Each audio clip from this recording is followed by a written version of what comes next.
Hey, what's up, everyone? My name is Yubu. I'm a singer-songwriter from Nairobi, Kenya, now based in Memphis, Tennessee.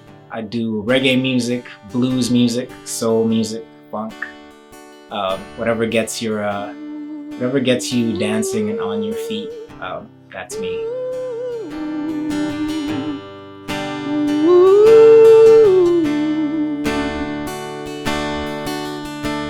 Gonna catch a freight train down at the station. I don't care where it goes. So I first moved to Memphis from Kenya back in 2010. I got a really good scholarship at the Memphis College of Art, and I decided, because the scholarship was so good and I had just started playing music the year before, there was a good kind of, perfect kind of storm where I could come get some good art education and also get my feet into music, get my feet wet. Yeah, so when I first started playing music, when I moved to Memphis, there was kind of like an influence from the art kids that I met at Memphis College of Art. A lot of punk kids there, and they would go out to these dive bars and they would play a lot of punk shows. So they kind of showed me or exposed me to the live music scene out here in Memphis. But I didn't just get to see punk shows and punk music. I also got to meet like experimental blues musicians and experimental jazz musicians too. Some really great players who had their whole lives played on Beale Street and now were just looking for like a different outlet or a different kind of way to express their music. And so from there, I got to just, get under their wings. Players like Kennard Farmer, Kari Wynn, who played for Public Enemy. And, they were just really good guys that they were willing to share their experiences, share their knowledge about music. And, them knowing that I wasn't from Memphis, and seeing me playing in different open mic scenes and stuff, they just helped me out to kind of figure out a little bit more about music theory and just, my direction in music. And that was pretty cool. But at the same time as I was getting that knowledge, I was also, going to school with the same art kids who were kind of also educating me on the history of like movies and music, and not just the generic kind of like pop music, but music from movies. What do you call music from movies? Soundtracks. Yeah. So all of that knowledge and all that information kind of came into my musical upbringing here in Memphis.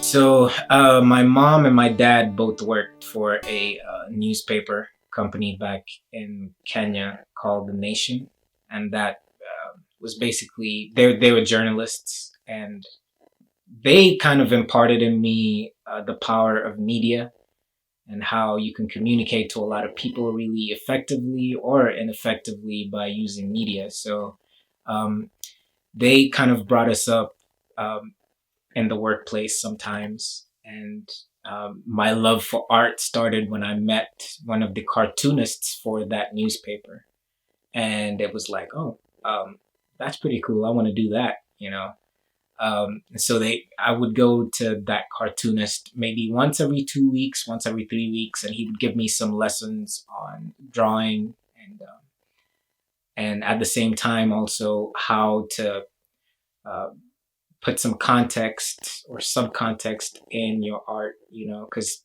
how the caricatures are in newspapers, like it's just one image, but it speaks about a lot of things. It uses humor to communicate and stuff like that. So that was kind of how I got into art, is because I realized how cool it was and how effective it was in communicating to people.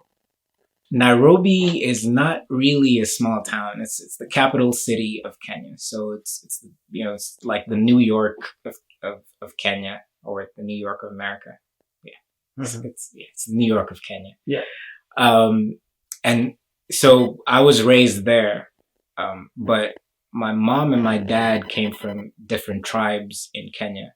My dad came from a tribe called the Giriama, which is a very small community in Mombasa, which is in the coast. And my mom came from Kisii, which is also another pretty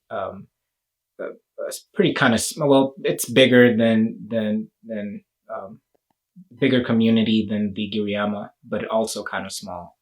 So every once every maybe 3 months or so, we would go back to either or, mostly to my dad's village because usually we follow whatever the dad wherever the dad comes from, we kind of follow that.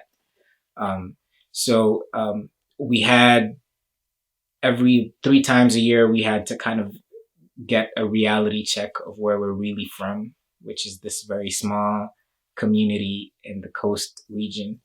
And we didn't really own anything in Nairobi. We were just renting, an apartment.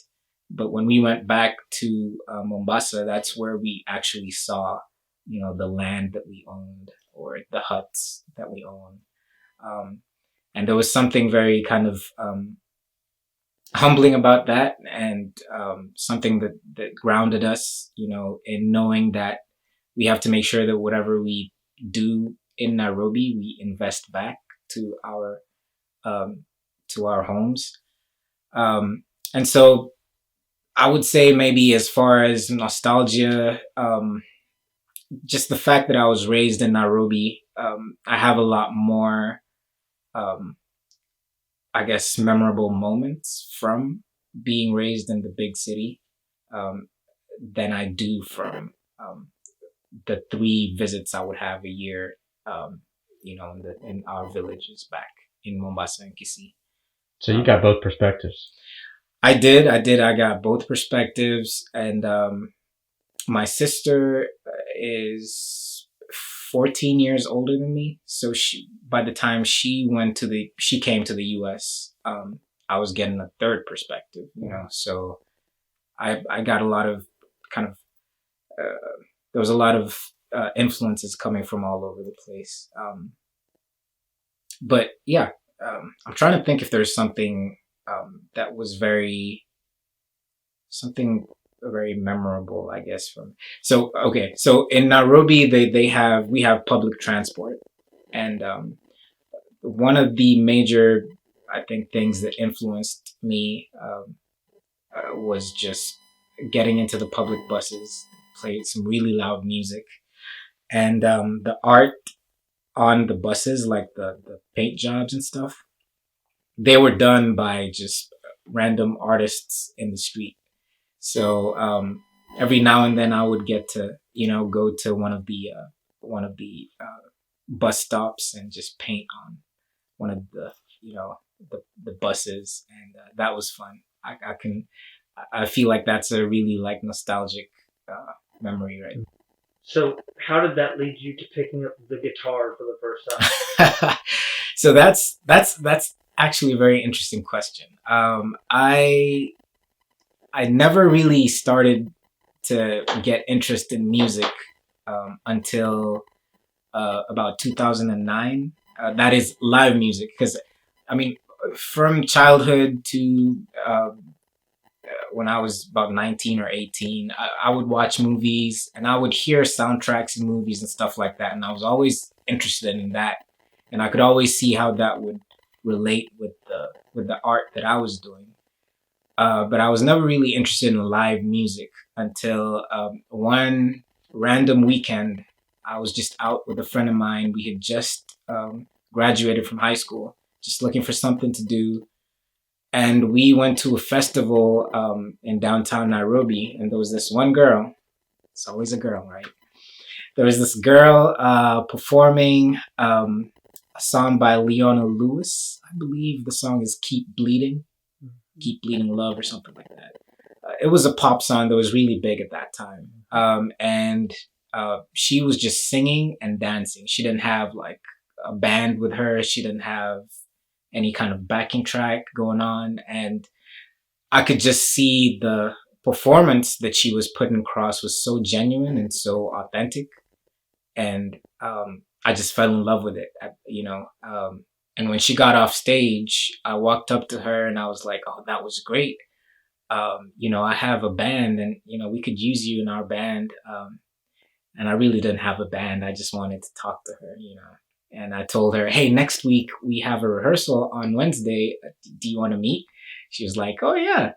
And so I had 4 days to figure out how to play guitar or drums or anything that would convince her that I was in a band. And so she was my in to music. Cast a spell on me, lay your love on me. My debut album dropped in 2017. And something that I mentioned about myself is that I'm a reggae artist and a blues artist, right? And so those are just two sides of my artistic journey. I feel like what I took away from the music in Nairobi was reggae, and what I took away from the music in Memphis was blues. And so I put those together, and every time I went out and performed somewhere, someone would tell me, "Hey man, you sound like Bob Marley, man. You should keep up with the reggae." Other places I would go to, they'd be like, "Oh man, you got such soulful blues. You just need to do the blues." And so I realized that people like me for two different things. And the thing that I also noticed is that when I play live shows, I open up with like a reggae song and then go into like a blues song or a soul song, and it breaks the monotony. And people don't know what to expect. So when I perform live, I just put them both together. Now, when I record, when I do releases for like in 2017 when I did my debut release, I released the blues side and the reggae side to the album. That the blues side was called Bad Case of Love. The reggae side was called On the Run. And 2020, I went to Sun Studios in August and recorded a live album for both my blues and reggae side. The reggae side is called Cast a Spell. The blues side is called Bring Me Water. The fun thing about recording this live album was that I got to work with a lot of the artists and musicians that actually brought me up musically here in Memphis. And I got to record at the legendary Sun Studio. So, first Kenyan to do that. So that was a fun experience. And the album is coming out in December, on the 25th of December, on Christmas Day. So that's kind of what I've been working on. Lay your love on me. Can I sing it again now? Yeah. Cast a spell on me. Yes. Won't you lay your love on me? Thank you. Did you know subscribing helps keep our content free? Click the subscribe button now.